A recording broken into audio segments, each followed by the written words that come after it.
todas las economías, macro, micro, circular, ambiental, de la innovación. Todas se toman la agenda de Chile y el mundo. Iván Valenzuela y Angélica Bulnes analizan la actualidad económica y comentan sus conexiones con la política, la tecnología y el medio ambiente. Esto es Mercado Global por Tele 13 Radio, 103.3 FM. Información esencial.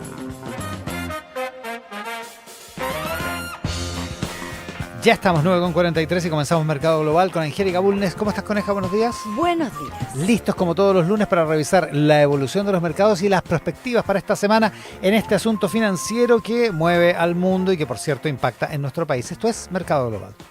Toma el control de tu energía con Enel X. Ahorra, invierte y confía en AFP Plan Vital. Nuevo Renault Arcana. Virtual POS, la plataforma más completa para procesar los pagos de tu empresa. Y Banco Santander presentan Mercado Global. Y comenzamos con la noticia del día. Los mercados amanecen más optimistas, al parecer, o menos asustados, si se quiere, porque cuenta la prensa estadounidense que la Casa Blanca está restringiendo su aproximación a los aranceles que entrarían a regir el 2 de abril. El presidente Trump ha designado esa fecha como el Día de la Liberación para Estados Unidos porque espera implementar los llamados aranceles recíprocos en represalia por las barreras impuestas por otros países, incluyendo antiguos aliados de Estados Unidos. El 2 de abril es el próximo miércoles. Claro. O sea, de este miércoles al Sí, siguiente. siempre hay una fecha a la vista con los aranceles de Trump. Tal cual. Pero según los últimos reportes, no oficiales, eso sí, la próxima ola de tarifas del presidente Trump sería más focalizada que el aluvión con el que ocasionalmente ha amenazado. Si bien el anuncio seguiría siendo una expansión significativa de los aranceles estadounidenses, se perfila como algo más específico. Las medidas se centrarían en aplicar aranceles a los países con desequilibrios comerciales persistentes con Estados Unidos, los llamados 15 sucios, los Dirty 15, ¿eso? Sí, como la película. Como lo describió el secretario del Tesoro Scott Bessent la semana pasada. No se diga que no son originales para poner le ponen, nombres, fijar fechas. Le ponen cultura popular. Exactamente. Esas naciones que según Bessent representan la mayor parte del comercio exterior de Estados Unidos se verán especialmente afectadas con aranceles más altos, dijeron personas con conocimiento del asunto. En respuesta a estas noticias que han estado circulando durante el fin de semana, los índices bursátiles de Estados Unidos van encaminados a empezar la semana con alzas tras las amplias ganancias en Europa y Asia. Por su parte, los metales también suben de precio. El mundo de los metales está nervioso con todas estas noticias. El cobre subió un 0,6% hasta los $9.917 por tonelada en la bolsa de metales de Londres. El mineral superó los $10.000 a finales de la semana pasada, cosa que tú sabes que es una buena noticia para nosotros. Y actualmente se transa en 5,16 por libra, cerca del récord de 5,20 de mayo de 2024. Increíble, el cobre a $5. En todo caso, esta morigeración, esta modulación del afán arancelario de Trump y de Estados Unidos es la noticia del día y cómo impacta en los mercados. Revisamos la prensa internacional. Financial Times.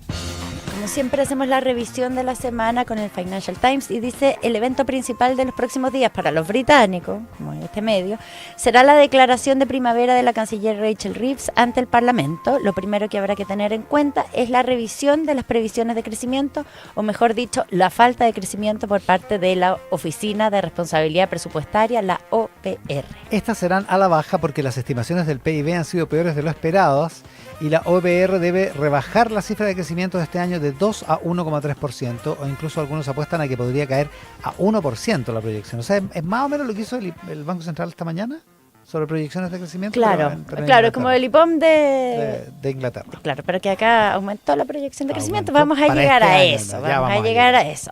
Ahora, el evento más difícil para ponerle fecha, pero posiblemente el más importante, son las conversaciones entre Estados Unidos y Rusia sobre la guerra en Ucrania, organizadas por Arabia Saudita. Y a todo esto un dato es que el miércoles se cumplen 25 años de la elección de Vladimir Putin como presidente. Que no se diga que el pueblo ruso lo apoya, lo ha apoyado sistemáticamente, digamos, en distintas elecciones. Impresionante. Así es. La nueva coalición alemana se estrena mañana, cuando el Parlamento se reúna tras las elecciones del mes pasado. El recién nombrado canciller Friedrich Merz encabeza una coalición de su Unión Demócrata Cristiana con el Partido Socialdemócrata, pero el ultraderechista Alternativa para Alemania y el ultraizquierdista Die Linke tienen juntos más de un tercio de los escaños del nuevo Bundestag. O sea, promete estar animada la política alemana. Y en Asia habrá expectación por los los nuevos detalles sobre el plan de China para estimular su economía nacional. Además, el foro de Boao, considerado el Davos de Asia, inicia su conferencia anual mañana en China. En cuanto a cifras, los próximos 7 días se publicarán las encuestas habituales de fin de mes, la comparación de las economías del G7 mediante los informes preliminares del índice de gerentes de compras o las encuestas de confianza del consumidor en Estados Unidos. Ya, y también se publicarán otros datos importantes: ingresos personales y pedidos de bienes duraderos de Estados Unidos, inflación, ventas minoristas y datos comerciales del Reino Unido, cifras de inflación de Francia, España y Japón, desempleo en Alemania y la estimación mensual del PIB de Australia. Todo eso está en la agenda para esta semana. El Financial Times tiene más detalles. The Wall Street Journal. Queda bien claro que el Wall Street Journal no le tiene ninguna simpatía a Greenpeace. Hoy día trae una editorial muy crítica contra esa organización medioambiental. Dice: el lobby ambiental de esa organización finalmente está recibiendo lo que se merece después de que un jurado de Dakota del Norte le ordenara el miércoles pagar $667 millones en daños por su campaña matonesca, dice, para bloquear el oleoducto Dakota Access la semana pasada, la década pasada. Sí, qué impresionante este fallo. Sí. La empresa constructora de oleoductos Energy Transfer LP presentó pruebas contundentes durante un juicio de 3 semanas, demostrando que Greenpeace difamó a la empresa e instigó al vandalismo.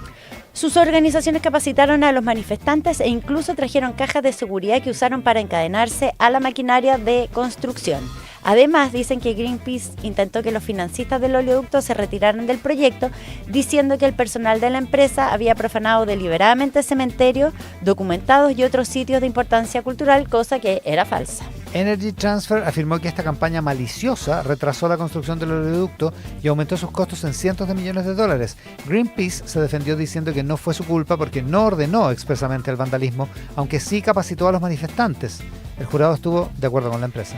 El grupo ambientalista dice que la demanda, todo esto es lo que dice el Wall Street Journal en su editorial, el grupo ambientalista dice que la demanda es una represalia que afecta su libertad de expresión y derecho a protesta amparado por la primera enmienda. Pero, dice el Wall Street Journal, no existe ningún derecho protegido amparado por la primera enmienda para difamar o destruir. Si el veredicto disuade a otros grupos santurrones de apoyar las protestas violentas, incluidas las contra Israel, mucho mejor. Impresionante. Durísima. El caso, durísimo la editorial, pero más impresionante el caso porque le pone un límite a, efectivamente, a la protesta. Al activismo. Al activismo, exactamente. Y mira la multa que es, $667 millones. El Wall Street Journal tiene ese editorial. Bloomberg. Para dar con un símbolo del caos que hay en el comercio mundial desde que llegó Donald Trump a la Casa Blanca, no hay que buscar más allá de una pila de 16.000 toneladas de tubo de acero. Los estibadores en Alemania deberían estar cargando el primer lote en un barco con destino a un enorme proyecto energético en Luisiana, pero en cambio los tubos van a permanecer guardados en un almacén alemán hasta que haya más claridad sobre la intención de Washington de ponerles aranceles a los barcos chinos que llegan a Estados Unidos. El 80% de los barcos de Mercury Group, la naviera responsable del traslado y la que hace este recorrido Alemania-Luisiana, se construyeron en China, lo que haría que el envío estuviera sujeto a un recargo de entre 1 o 3 millones de dólares, no se sabe todavía, no hay claridad, duplicando o triplicando el costo anual del transporte de todos estos metales. La propuesta que empuja la oficina del representante comercial de los Estados Unidos busca frenar el dominio chino en la construcción naval. El problema es que China produce actualmente más de la mitad de los barcos mercantes del mundo y el año pasado los astilleros estadounidenses construyeron solo el 0,01% de los barcos. O sea, hay un problema de escala. Sí, exactamente. El tema va a estar en el centro de una audiencia de 2 días que va a ser la oficina de representante comercial de Estados Unidos en Washington. Esto comienza hoy día y decenas de propietarios de empresas y grupos comerciales se han anotado para explicar por qué temen que esta propuesta perturbe más el comercio global, incluso que los aranceles de Canadá, México, todo eso. Claro. Otras medidas. Y más allá de eso, porque por último los aranceles contra México tienen algún tipo de racionalidad, pero esto va directamente contra los principios de la competencia, de la eficiencia, de que los recursos se ocupen donde son mejor aprovechados y no... No, ya más, en este momento, o sea, no hay barcos, pareciera que no hay barcos que puedan suplir Bueno, además... la oferta china. Además que te provoca... Claro, o sea, además, te provoca disrupción. Es muy curioso, es muy raro y es un poco... como matonaje, ¿no? Como matonaje económico. Sí. Porque puedo. Porque hay todo un tema como con los estibadores en Estados Unidos. Hemos visto la huelga de los puertos, pero también con la construcción de barcos, que dejó de ser lo que era. Bloomberg tiene estos datos. Escuchas Mercado Global, Tele 13 Radio y tele13radio.cl. Agustín Lizana con el resumen de noticias. La comisión investigadora del caso Monsalve de la Cámara de Diputados votará las conclusiones de los bloques políticos para su informe final. La oposición buscará responsabilizar al presidente Gabriel Boric y su equipo de asesores por las decisiones tomadas en torno a la denuncia contra el ex subsecretario, mientras que el oficialismo apuntará a mejorar los protocolos de abuso sexual, reconociendo que se pudo haber hecho mejor, pero defendiendo las acciones del Ejecutivo. La presidenta del Partido Socialista, Paulina Boanovich, se distanció de la precandidata presidencial del PPD, Carolina Toá, y afirmó que la unidad no se construye vetando a nadie, luego que la exministra manifestara que no le acomodaría competir en primarias con el exalcalde Daniel Jadwe, a menos que cambie su postura sobre Venezuela. La senadora dijo en Radio Universo que desconoce la definición que tomará el Partido Comunista, pero recordó que son parte de una alianza de gobierno. La precandidata presidencial Carolina Toá reiteró en Radio Infinita sus críticas hacia Daniel Jadwe, indicando que se ha transformado en un defensor personal del proceso político de Venezuela, y manifestó que dicha diferencia lo ve como un problema. Por otra parte, la secretaria general del Partido Comunista, Bárbara Figueroa, dijo que están abiertos al debate, pero sin caricaturas. En el tercer juzgado de garantía de Santiago se revisan las medidas cautelares del exalcalde de Recoleta, Daniel Jadwe, quien cumple arresto domiciliario total en el marco del caso Farmacias Populares. La defensa busca que el ex jefe comunal quede con arresto domiciliario nocturno y firma quincenal. En unos minutos comenzará la formalización de Tomás Antigüén, el cuarto presunto implicado en el triple homicidio de carabineros ocurrido en abril pasado. La audiencia se realizará en el juzgado de garantía de Cañete, luego que la Fiscalía solicitara al tribunal reagendar tras la serie de armas encontradas en la detención del acusado que podrían cambiar las condiciones de imputación.